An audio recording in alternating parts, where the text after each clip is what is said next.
And my mother's mother was a Vangilder.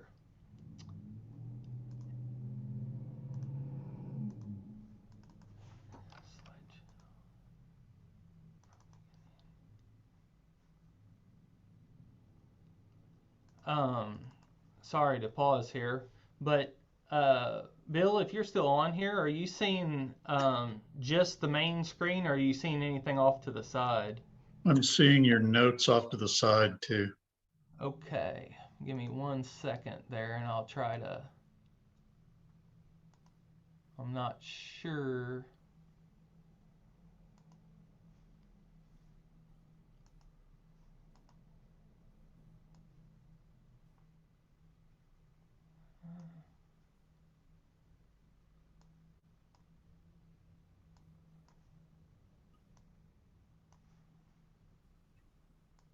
Actually, if you minimize that, I'm seeing the full screen behind it.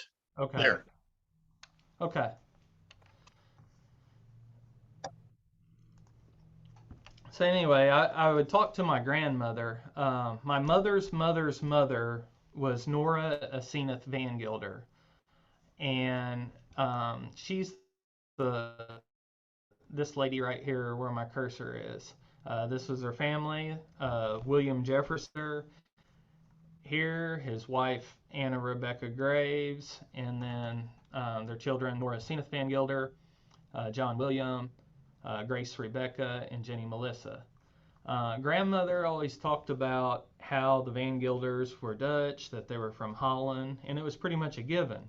The Van Gilder was it's a Dutch surname, assumably from Van Gelder, which would mean from Gelderland, which is the largest land province in the Netherlands. But then there is also the possibility that it came from Van Gilder, which was the Dutch currency, meaning like they were from money. And that's how Grandma talked. Like they were very, very high up, upstanding Dutch immigrants at one time that had came over. So doing family research, let's go back from William Jefferson. Let's pause here. Somehow my okay. Um, this is the family Bible of his father, James Van Gilder, and Asenath B. Masterson. Um, we know from numerous records that William Jefferson Van Gilder's father was James Van Gilder, and that both were born in Missouri. We also know from numerous records that James Van Gilder's father was John Van Gilder. But where did John come from? Where was he born, and who was his father? John was an early settler in the county, but to find out where he was from, I'm going to go to census records for his children, and we'll start with James, since he's my third great grandfather. The 1880 census lists his father's birthplace as Virginia. As we go on to the 1900 census, it lists the father's birthplace as Missouri. When we get to 1910, father's birthplace is listed as West Virginia.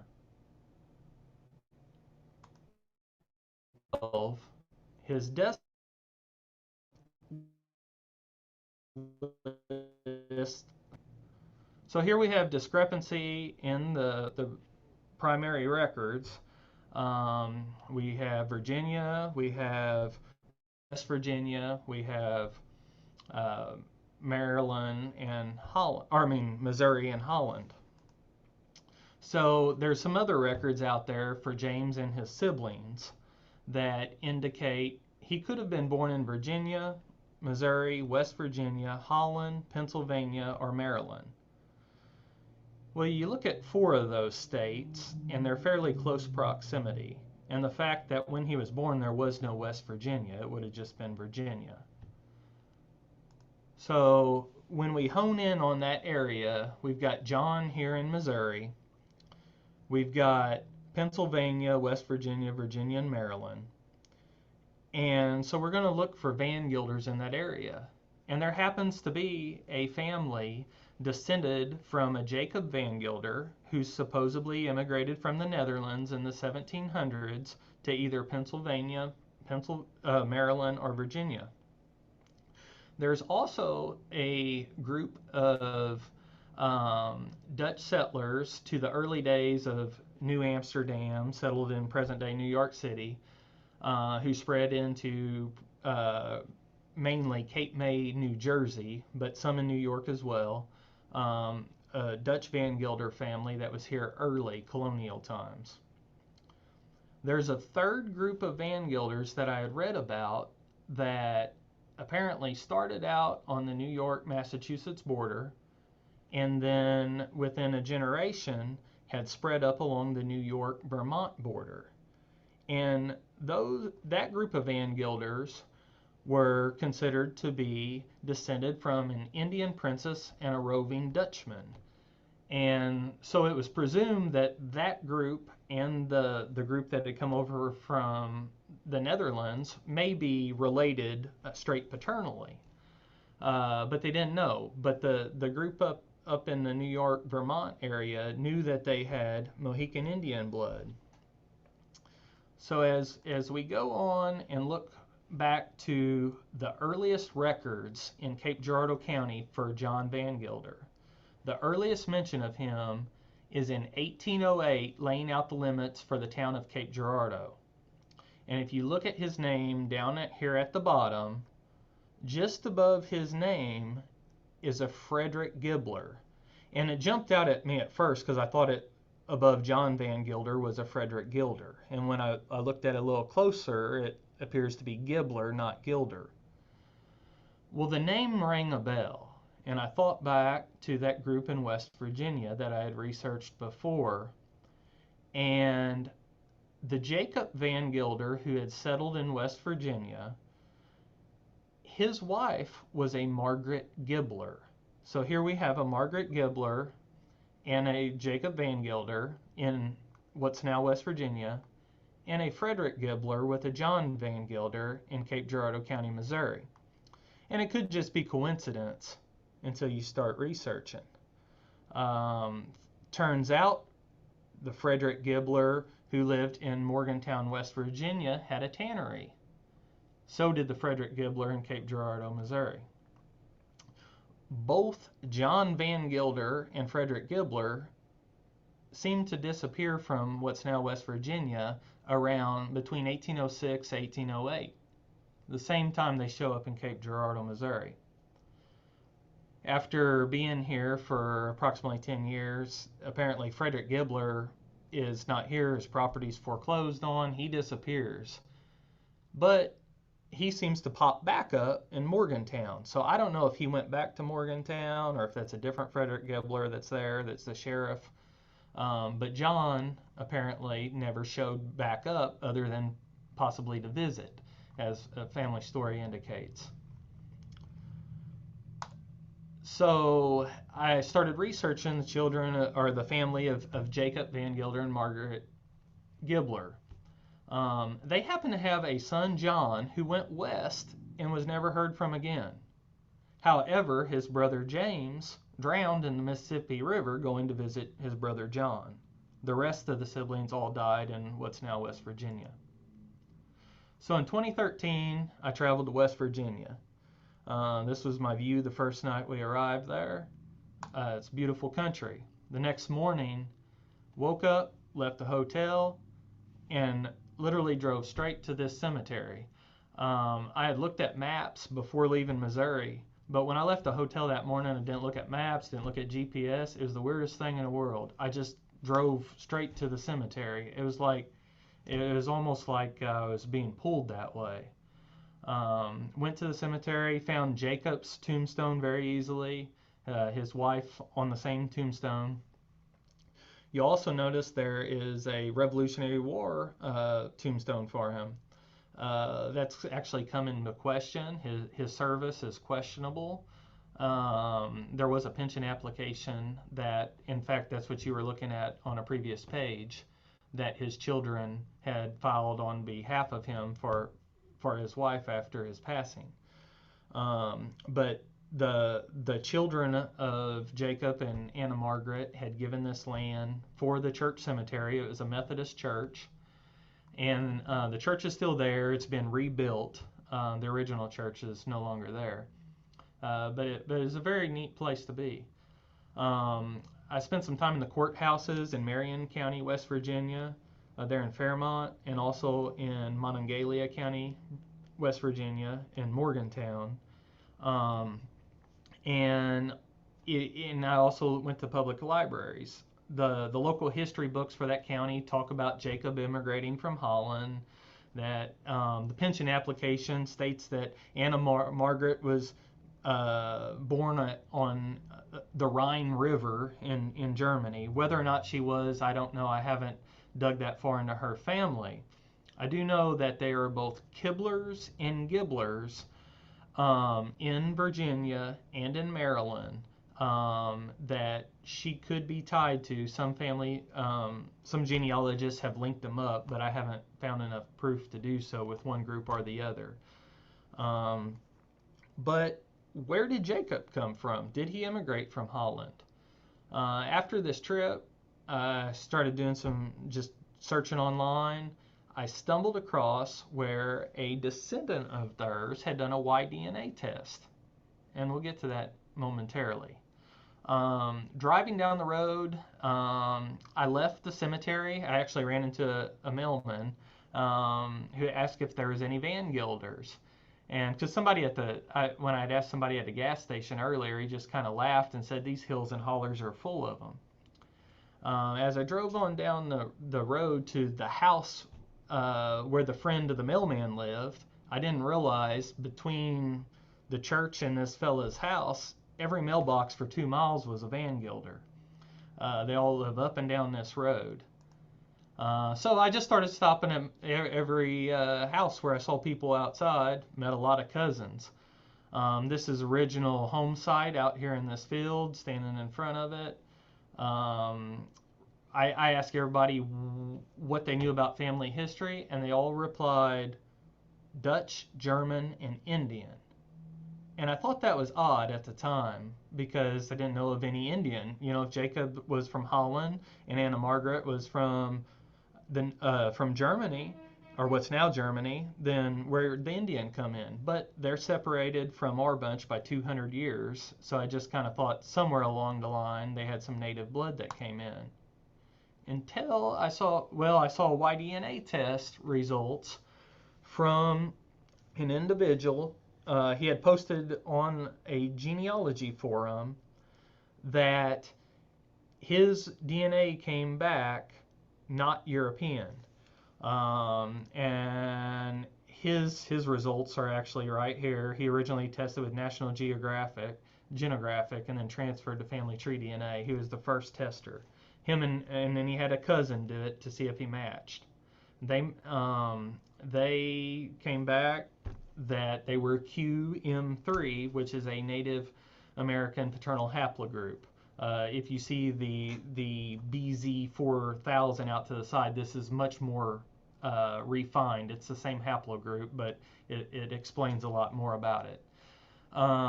So I got to thinking, somewhere along the line, one of the ancestors of the people in West Virginia wasn't really their ancestor on paper, that perhaps it was the neighbor or somebody passing through.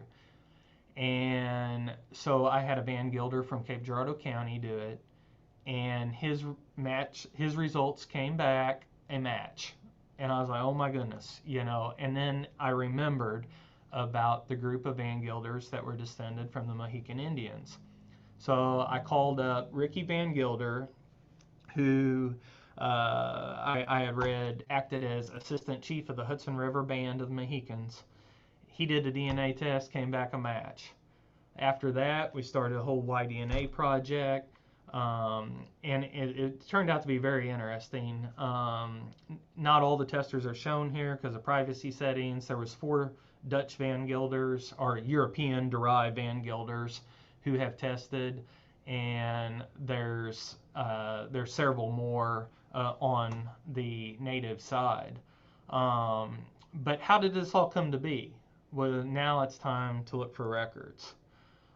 Before looking at records, I look at this picture of James Vangilder. This is my third great grandfather. And yes, that's a bullet hole in the photograph there. But when I looked at James, there's something about the man that sticks out that looks totally different than the other ancestors hanging on my wall, who are predominantly of German extraction. He just has a different look about him. And I never really figured out what it was, but several people had asked if he had Indian in him. And I always dismissed it and said, no, he's, as far as I know, completely European. But now I know otherwise. So up until this point, everything I had read about the Mohican Vangilders was a mixture of truthful information with a lot of fallacies mixed in. There's a book about the western boundary of Massachusetts. This is just one of many that talks about the Vangilders. Were listed as documents of the time as Stockbridge Indians, but most likely they were offspring of a Dutch father and an Indian mother, that they were sort of the vagabond order, half farmers, half fishermen and hunters, and on their occasional visits to settlements were apt to fall into temptation and to consume more rum than was good for them. It talks about the Mohican ancestors of the Vangilders, and talks down here a little bit about Gilder Hollow, that's named after him. That led me doing some searching to find another Gilder Hollow. And there was actually a eugenic study done on one part of the Vangilder family that lived in the area of Washington County, New York. And it mainly follows the descendants of one particular line. However, that line, most of his children married their first cousins, and then beyond that, it was generations of intermarriage. But they had done a eugenic study on the family, and it basically talked about how there were some prominent ones, but most of them were ignorant, unintelligent, indolent, alcoholic, and how, just basically that there were no accounts. Now, there's been a rebuttal to this that we'll get to later and find out the truth of the matter. There is clearly two different Gilder Hollows once you start researching it. There's the Gilder Hollow in what's western Massachusetts, right on the New York border, and then you have 100 miles north of there, you have Gilder Hollow that is on the New York border with Vermont. This is the one in Berkshire County, Massachusetts, Gilder Hollow Road, and you have Gilder Hollow Road in Washington County, New York as well. In doing some more research online, I just stumbled across some posts by Deborah Winchell. Now, Winchell's one of the families that intermarried frequently with the Vangilders. Deborah is a descendant of John Vangilder, and she has done a lot of research and a lot of work in dispelling myths and proving facts about the man. This is just the first couple pages. She wrote this in 2004.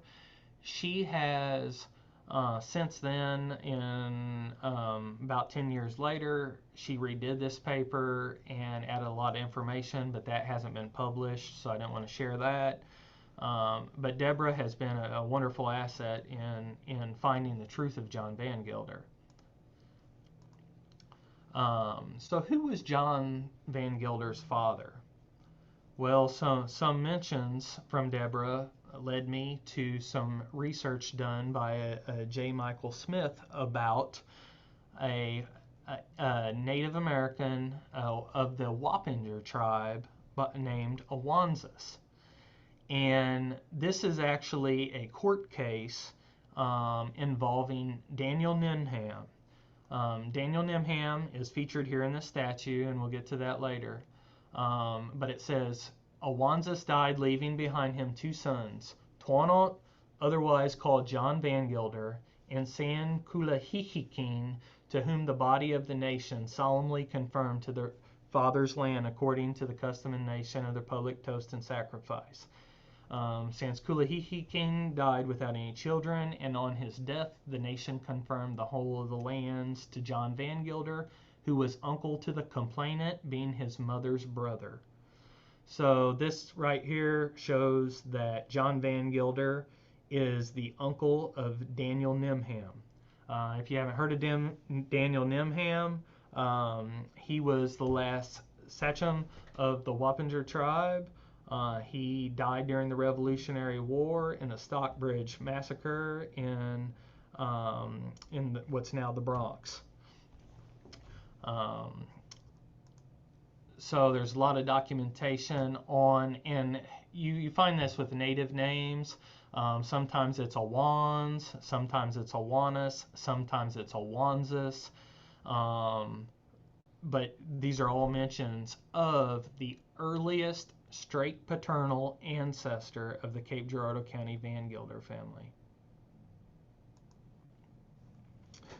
Taunt, also known as John Vangilder, and again, you're dealing with a blended culture of English, Dutch, German, and also of native cultures that are all intertwined.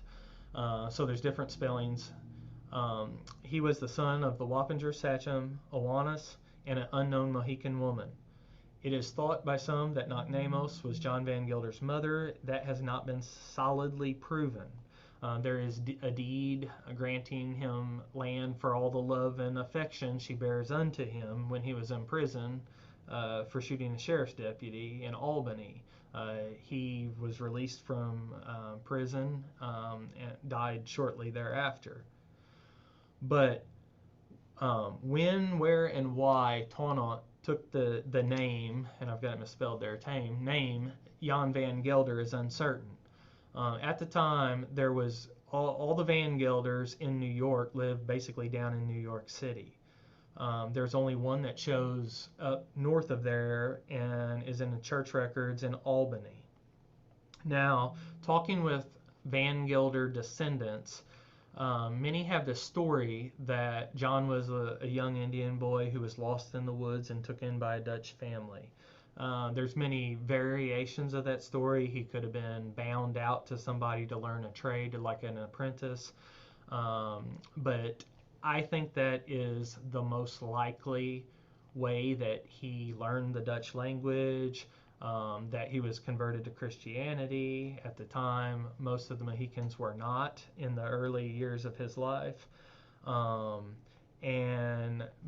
John Vangilder was and attended church frequently. There's another theory that he took the surname to indicate where he lived, and that he settled in the area where the people from Gelderland lived, meaning he lived among the Dutch.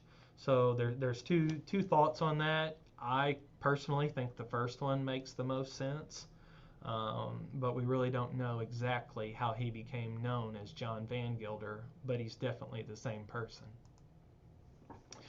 Now, his wife, Anna Maria Carner, was the daughter of Johann Nicholas Carner and Anna Magdalena. She was a German Lutheran immigrant. She had came over with her parents and her older siblings. Her younger siblings were born here. The family were farmers in New York before most of them moved to what's now Massachusetts.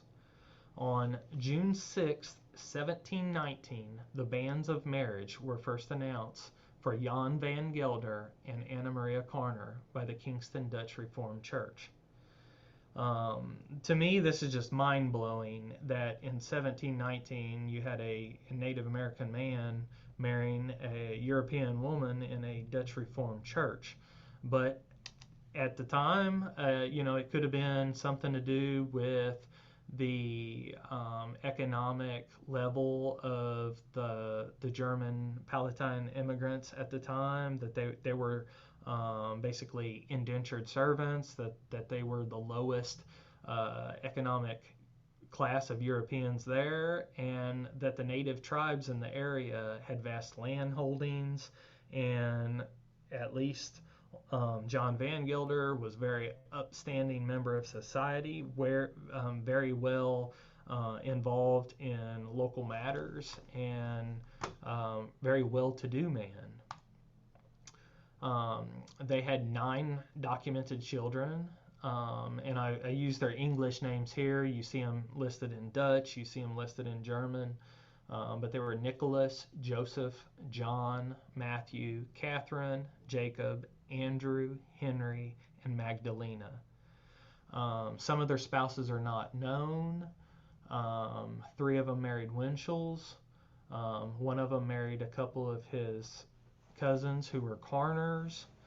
And so now, settling in, we know from the DNA records, the Y-DNA, and then the records that back up that talk about John Vangilder, that John Vangilder is almost certainly the grandfather of the Jacob Vangilder that settled in present-day West Virginia.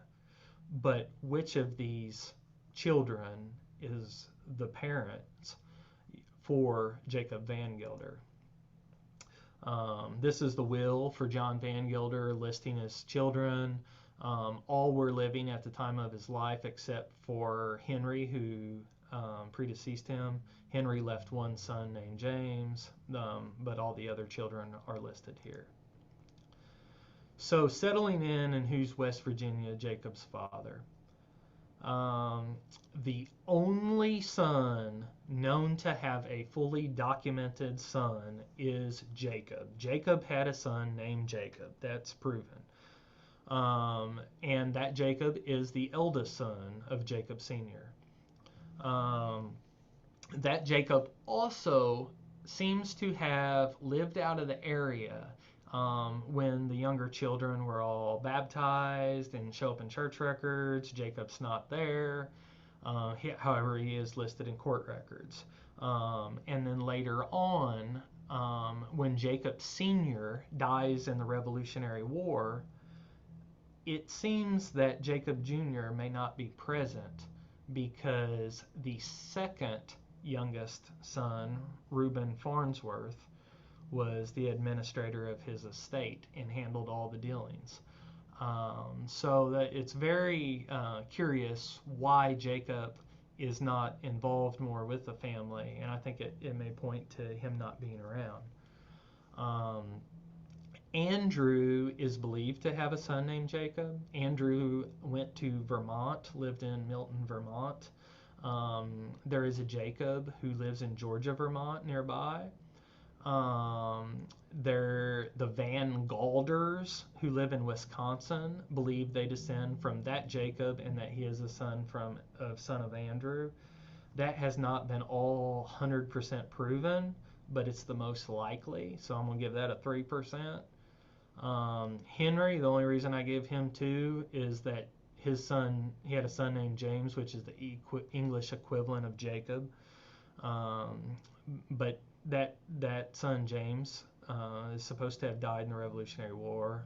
And then I gave John 2% because that name John's carried down through the generations. But as far as Nicholas, Joseph, and Matthew, I don't really see Jacob as being a son of any of them. Joseph is very well documented, had a lot of children, and I would have thought he would have showed up. The other sons, there's less documentation for them, but I really do think Jacob is the father of West Virginia Jacob. Now back to that eugenics study. This was done in 2018. There was a publication declared defective. It talks about Native Americans, eugenics, and the myth of Nam Hollow. Now you can replace Nam with Vangilder. It's Gilder Hollow. It talks about Native Americans and eugenics, the reason why they did these studies, the border wars and the origins of the Vangilders, how they originated on the New York-Massachusetts border. It talks about a new homeland in the cradle of Gilder Hollow. This is talking about when they left that area and went to the next Gilder Hollow in Washington County, New York. It actually references the DNA test project we started. It talks about the Hudson River Band, which is it's not a federally recognized, but it is descendants of the Vangilder family. But it talks about the Vangilders being Mohicans who had adapted to their traumatic upheavals of colonial land dispossession by resettling a remote corner of their own Aboriginal homeland. It basically dispels a lot of the eugenic study. I'm not saying a lot of them didn't marry their cousin, but throughout history that's been common. You just married who you settled with. If we go to the 1790 census, we're just going to look at all the Vangilder name variants that seem to pop up. The ones that I have positively identified as being of the Mohican bloodline are in red bold. You have some in Vermont. You have some here in Granville, Washington County, New York.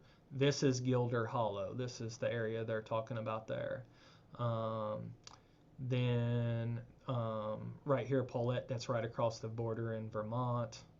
Milton's upstate, close to Canada, in Vermont.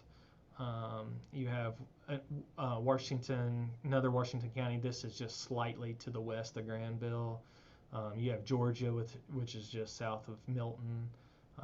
And then you have one that shows up that's still in Berkshire County, Massachusetts, in Mount Washington, in the area where John Vangilder settled. Now, John Vangilder and his brother Andreas Carner were actually granted 1,200 acres of land by the Mohican Nation. That's where the family land is. That's where they had settled there. The Vangilders in blue, pretty much positively identified as being the Dutch bunch. The ones in black, I really haven't dug into enough to classify them. I know even sometimes you'll see a Gilder that immigrated from England that's not Dutch. But now these down here, the ones in Albany, Dutchess County, I know the Mohican Vangilders were in Dutchess County at one time, so these could very well be the Mohican bunch. But without looking into them, they're getting too close to the Dutch bunch. I didn't want to classify them, so I have to dig some more into that. The dispersa of the Mohican Vangilder descendants, according to the 1790 census, if you look where they left, you got Mount Washington way down here, western Massachusetts, and then you've got what's now Fort Anne. It wasn't that at the time. Right here between that and Paulette, Vermont, you have the area of Granville. You also have some towns, Hebron. There's like I think a north, south, east, west Hebron. A lot of times they'll name little settlements like that. But this right here, this is the Gilder Hollow in Washington County that they talk about. But then they also talk about ones that marry into these other communities. And then you had some that spread on upstate Vermont to Milton and Georgia. Okay, so that they're basically 3 miles from the Connecticut border to 23 miles from the Canada border. Now, Jacob Vangilder, we're talking about the third generation to carry this Vangilder surname. How he ended up in West Virginia is a complete mystery. He shows up there right around 1800. He lived in southern Pennsylvania for a couple years prior.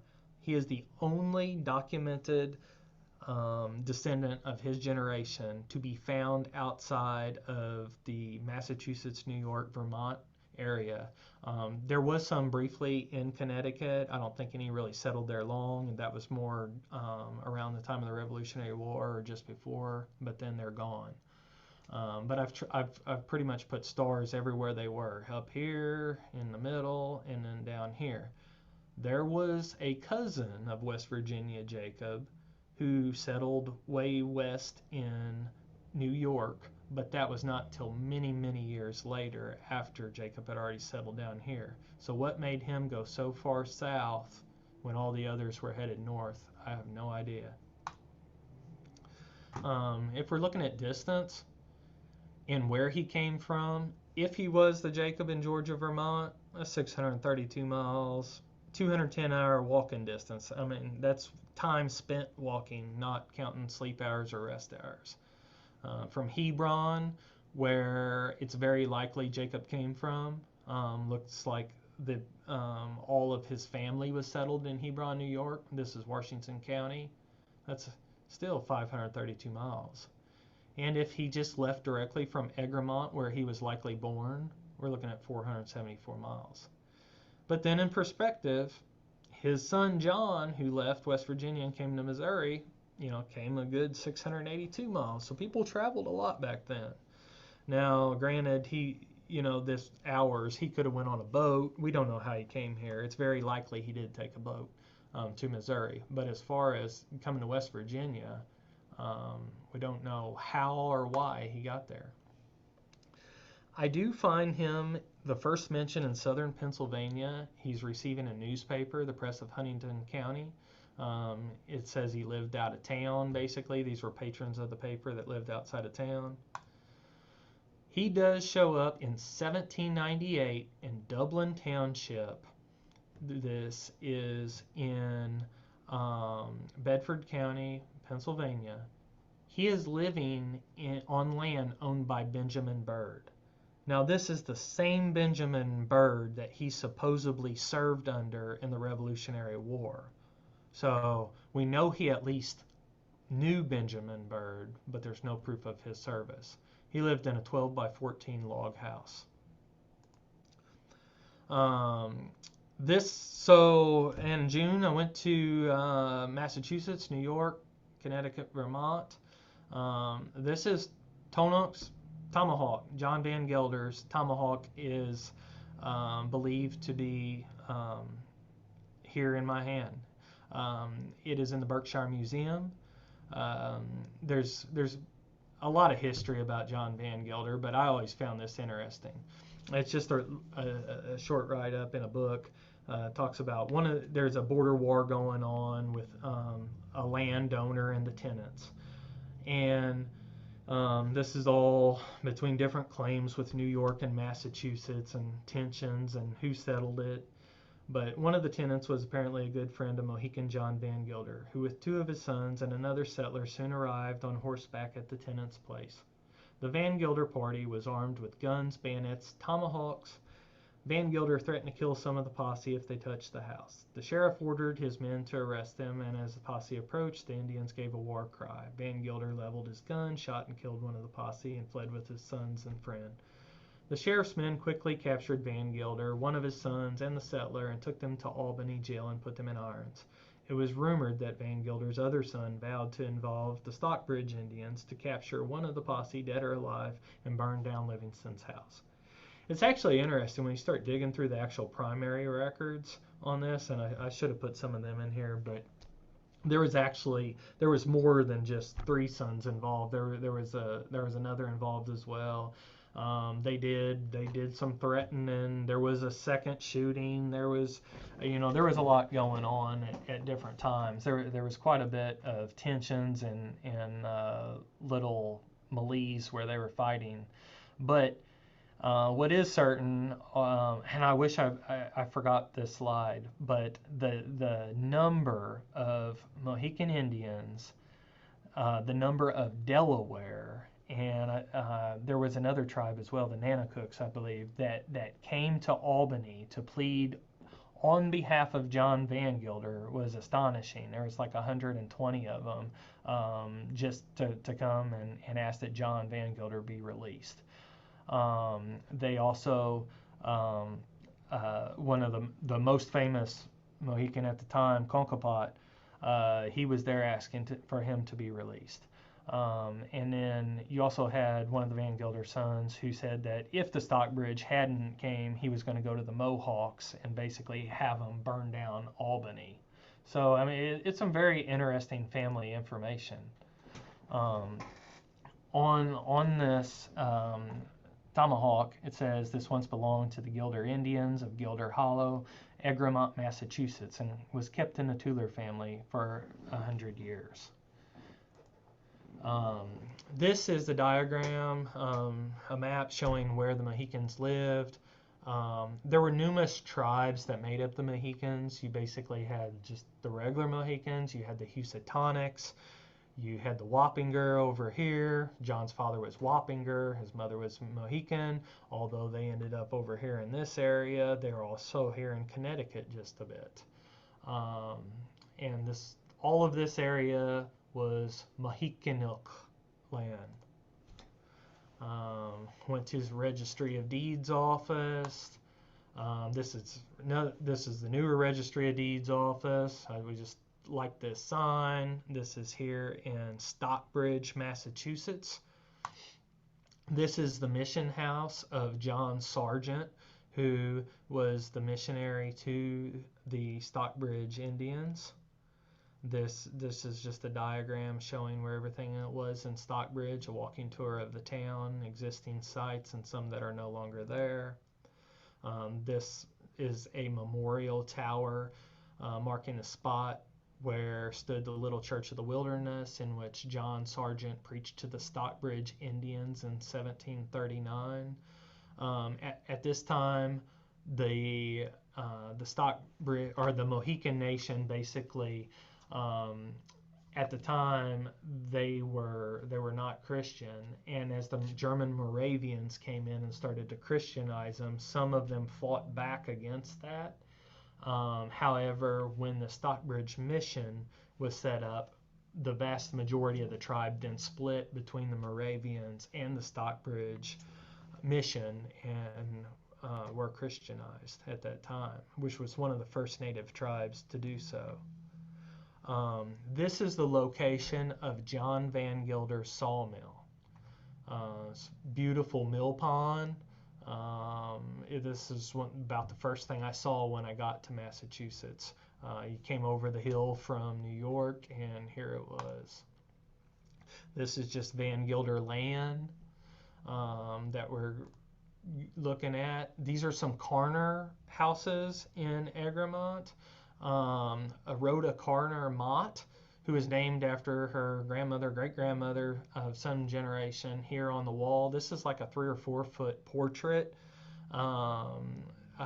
Rhoda took me around one day, showed me a lot of the sites, and showed me where the last standing Vangilder house was on Jug Inn Road. This is Catskill Falls, the Catskill Mountains of New York. This waterfall is believed to be the resting place of the Creator by the Mohican people who inhabited the area. It was a beautiful waterfall. John Vangilder was from the Catskill Band of Mohicans. Being matrilineal, his mother was likely from this area. This is another one. This is one of the most beautiful places I've been in my life.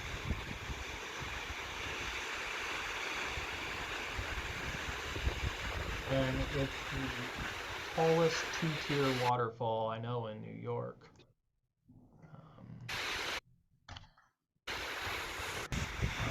This is actually looking above the waterfall. It's going off right here to the side. We actually went swimming in it about 20-30 yards back. Before it dropped off the cliff, there was a deep pool. Beautiful area. This is leaving the Catskills. We're now in the Hudson Highlands. This is in Fishkill, New York. This is the whole reason we went in June, was for the dedication of the Daniel Nimham statue. Beautiful statue.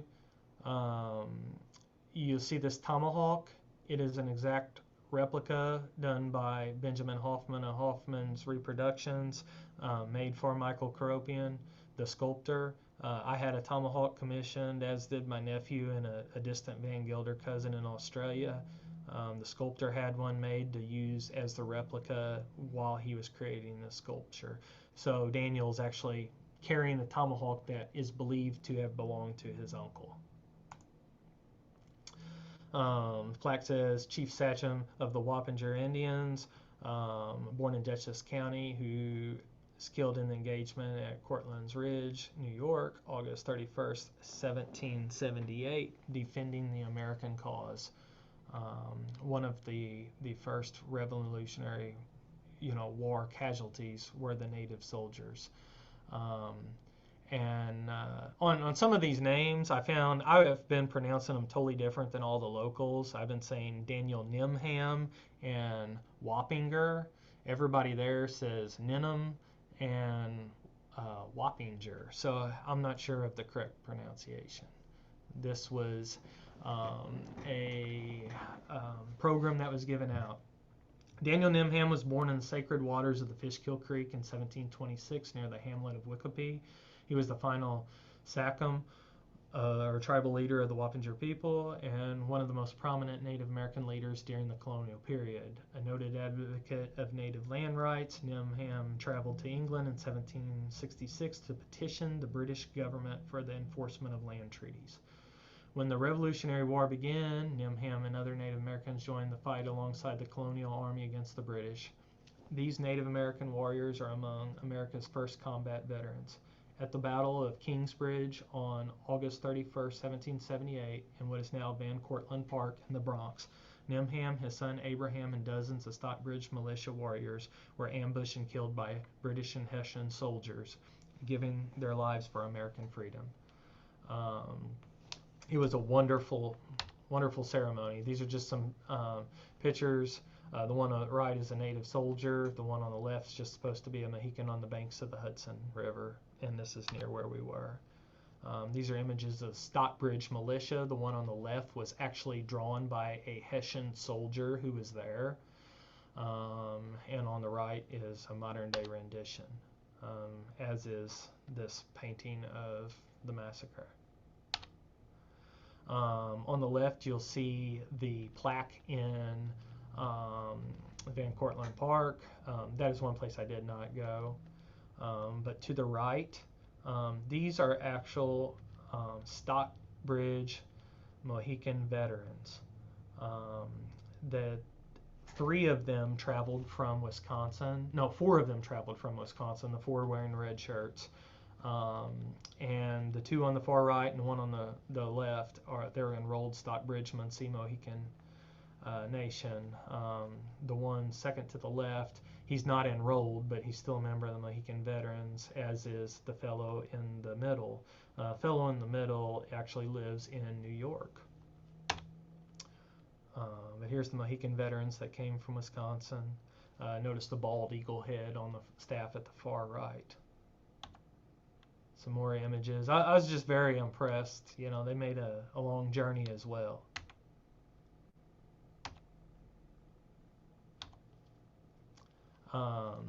This, I don't know how the sound will work, but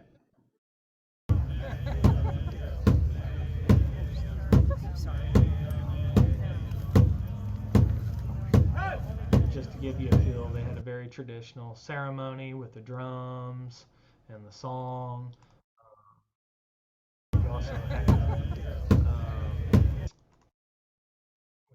of the veterans play us the tune, flute.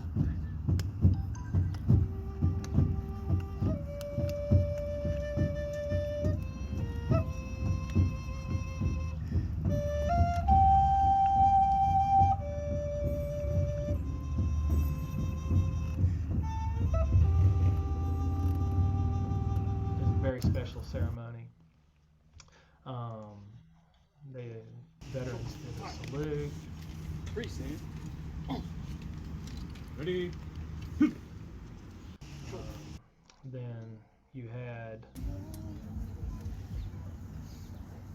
Order.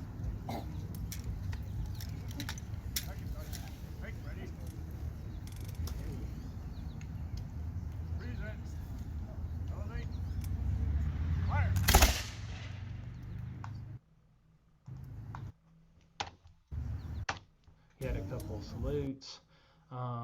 These individuals actually were enrolled Oneida natives from Canada that came down. This is a descendant. Colin Matthew Ireland is his English name. His native name, Kalawalawi Nin Tatawanawat, and I'm probably not pronouncing it wrong, or I'm probably pronouncing that wrong, but he is a direct descendant of Daniel Nimham. Nimhams live today among the Oneida. They live in Canada and in Wisconsin there. And in Wisconsin, they're also on the Menominee Reservation and on the Stockbridge-Munsee Mohican Nation. It's kind of interesting. The Nimhams at the time, they, instead of going west with the Stockbridge, they went with the Oneida up into Canada. Through the Oneida, they've came back to Wisconsin, and in proximity have went to the Menominee, and then the Stockbridge Mohican Nation is on the corner of the Menominee Reservation, so through intermarriage between the tribes, the name has came back to the Mohican Nation, which is very interesting. There was some other people there that claimed descent from Daniel Nimham. Alicia started answering her grandfather. They said they descended from him and that their ancestors never left the area. And this is a lady, her husband had started the Daniel Nimham intertribal powwow. These are some of the drummers, and the sculptor was on the end. We went on to Mount Nimham. Thought it was fitting since we were in the area. Went up the fire tower. This gives a great view of the area where the Wappinger people were from. You look around on all four sides, this is what you see. And this isn't what I pictured when I thought of New York, but this is where Daniel's father, Awanzis, was from. We spent the night in hammocks on the mountain, had a bear come into camp. It was a great time. Now we're back in Massachusetts after driving through Connecticut, and those pictures were on my wife's phone. I didn't get them. This is Gilder Hollow in Massachusetts. This is where John Vangilder lived. The area, it's beautiful country. I just really loved it. The Appalachian Trail runs basically right through the area. You'll see Gilder Pond, one of the prettiest places I've ever been. It's just a gorgeous, gorgeous country where the Vangilder family was from. This is Gilder Brook running out.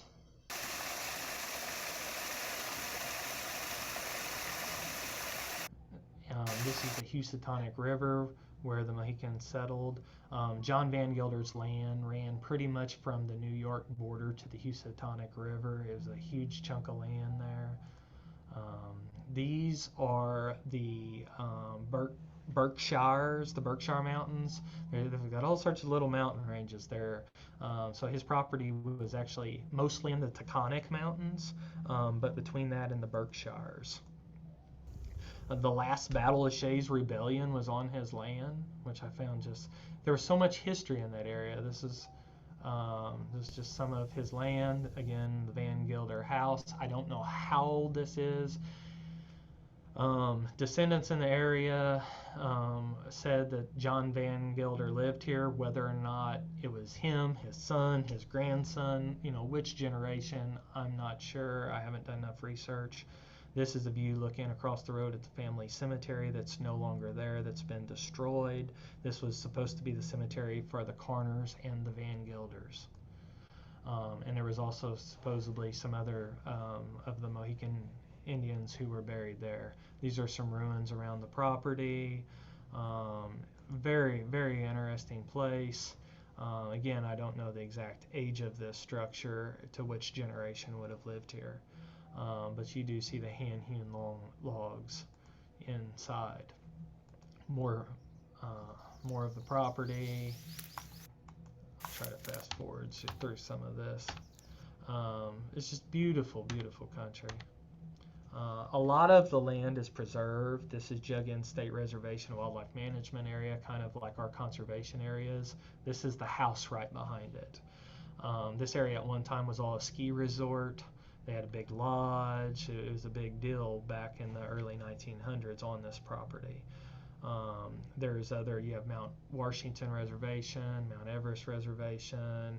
You've got many like state parks and their equivalent around the area. Again, here's the family cemetery, more family land. This cemetery, I'm not sure if it was on the family land or just off the property, but I like the tombstone, 1777 tombstone. You don't see stones like that around here. And I noticed the date on this cemetery was the same year that John Vangilder died. Now, it's not likely he's buried in the cemetery. It's thought he was buried in the one that was destroyed. But I did find that interesting. Went to Monument Mountain, sacred mountain of the Mohican people. I've got a lot of videos, but I'm going to skip through them. It was just a beautiful place. You could see so far from here. This is Corner Brook. More areas of that's a cemetery from the backside. More of the family land. This was Bashbish Falls. This was probably just off of John's property if it wasn't part of his property.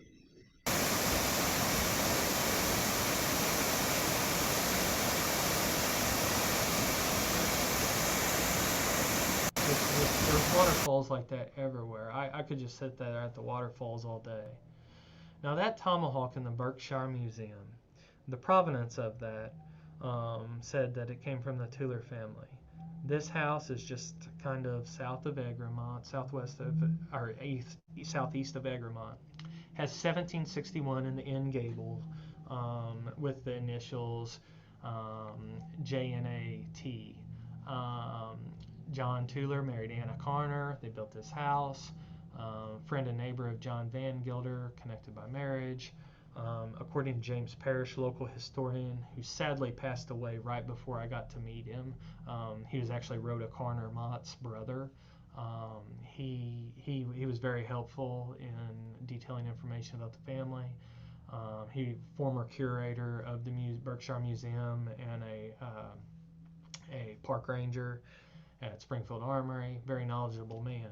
But he said this tomahawk was kept in that house until it was sold in 1850 and then donated to the museum in 1901. Now, whether or not this was actually John Vangilder Sr.'s tomahawk or not, or his son's or whose, that's debatable, but it's interesting. Very neat old house. Another registry of deeds there in Great Barrington. I like this marker near the spot stood the first courthouse of Berkshire County. Here, August 16, 1774, occurred the first open resistance to British rule in America. I find that very nice, very, very awesome. Right here in this area. One thing I didn't get into in this presentation, I didn't have time, was the sheer number of descendants of John Vangilder who fought in the Revolutionary War. Now, if we go back to West Virginia, Jacob and his service in question, we're not going to count Jacob as a Revolutionary War soldier, but John Vangilder had somewhere in the neighborhood of 20 to 30 sons and grandsons who fought in the war, and several of them perished in the war. It's hard to get an exact number because so many of them had the same name, getting their records straight. They served in different units or regiments, companies. It's kind of hard to figure out exactly how many really served. Spent some time looking at the plat maps. They had some neat old maps of the area. If you zoom in and look at these, you'll see Gilder Pond. You'll see corners on here. You'll see where, some of the family names.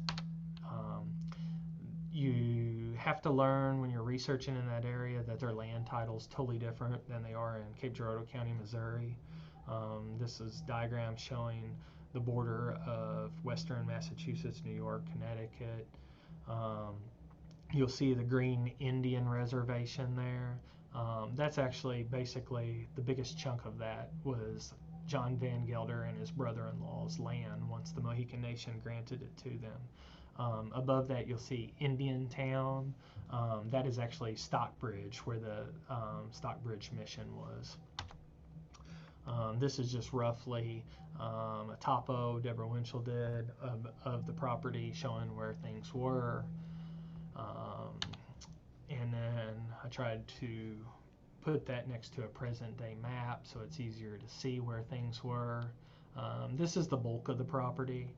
John had many other land holdings that were deeded off at different times, like the vast land holdings in the Hudson Highlands of New York that he signed over to his nephew. This is all about the chain of title and understanding it, and the border wars. This last page, if you look at the bottom and see Livingston's Manor butting up against basically the Indian reservation here, this is why there was so much conflict with John Vangilder and the Livingston Manor. There's a close-up of that. Looking at, these are transcriptions of the deed books. Going through them, you'll see some of the Vangilders in here. You'll see some of the Carners. Note the spellings. There's many ways to spell Vangilder I've found, or Gilder, as there are with Carner. So you must always think about that when you're doing researching these names. This is actually out of the area. We're back into New York. This was not Vangilder related, but I had to stop here and take a picture. This is in Salem, New York, actually where the Cape Girardeau County Randall family came from at one time. And this cemetery didn't necessarily have a connection, but I really found it interesting, these entombments and how they were done. Just took a couple pictures there as we went through. There's a couple shots going through Hebron and Granville, Washington County, New York. This is Gilder Hollow Road. I'm not going to take you down the whole road, but I'm just going to kind of drag.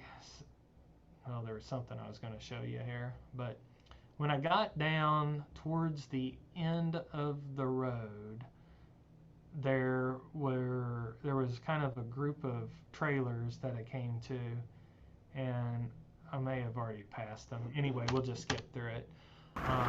But actually, the very end of that was the sign Gilder Hollow Road. But anyway, I was looking for mailboxes for Vangilders. Did not see any Vangilders, but I did see a Winchell. So I stopped, talked to him. Turns out his mother was a Vangilder. We talked for a good while.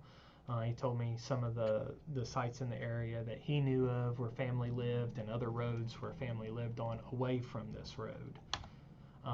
This is some more of the area, and then we're going to head out of this area into Vermont. Vermont was pretty. Up here in Milton, where Andrew Vangilder settled. Then we're in Georgia. These are some shots of Georgia, Vermont, where a Jacob lived. I think I only set this up for 2 hours, so you got about a minute. Okay, this is about at the end. So we'll go through this Georgia, Vermont. This is the last shot. I'm done. If anybody's got any questions, they can get a hold of me some way or another. Probably sneak in one question before it gets shut off. Any questions? Sorry, I kind of... Well, it was a heck of a trip. It was. It was. I took like 3,000 pictures and videos. So. Wow. But I didn't have time to really put it all together the way I wanted to. It takes a lot of time to do that the right way, so it's kind of rushed in putting it together. So hopefully it was all right. Okay, well, I'm going to stop the recording.